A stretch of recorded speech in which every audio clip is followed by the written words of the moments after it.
લાઠીની ચાવંડ તાલુકા પંચાયત બેઠક પર સોનલબેન ડેર છે ભાજપના ઉમેદવાર। પ્રસિદ્ધ લોક સાહિત્યકાર માયાભાઈ આહિરની દીકરી સોનલ ડેર ચૂંટણી લડે છે। લાઠીની ચાવંડ તાલુકા પંચાયત બેઠક પર સોનલ ડેર ભાજપના ઉમેદવાર છે। અમરેલીના સાંસદ ભરતભાઈ સુતરિયાએ સોનલ ડેરના કાર્યાલયનું ઉદ્ઘાટન કર્યું હતું। ભારત માતા કી જયના નાદ સાથે સોનલ ડેરનું કાર્યાલય ખુલ્લું મુકાયું હતું। સોનલ ડેર ડોર ટુ ડોર પ્રચાર પ્રસારમાં નીકળ્યા હતા। ચાવંડ બેઠક પર ઘરે ઘરે મત માટે સોનલ ડેર પ્રચાર પ્રસાર કરે છે। ભાજપને જંગી લીડથી જીતાડવા સોનલબેન ડેર કટિબદ્ધ છે।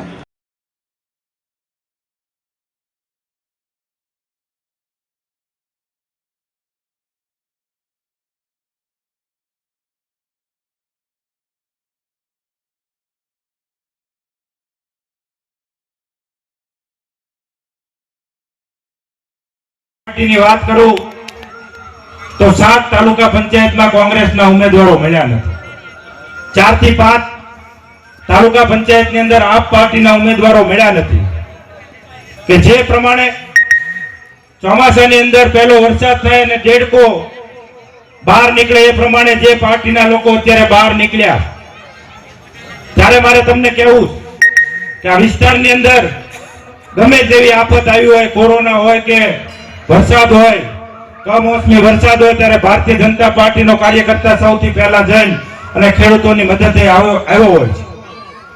જ્યારે આજે મેં તમને વાત કરી એમ કે નવા લોકો કે જેમની દશા નથી, જેમની દિશા નથી, કે જેમની પાસે નેતૃત્વ નથી, એવા લોકો આજે ચૂંટણી લડવા નીકળી ગયા।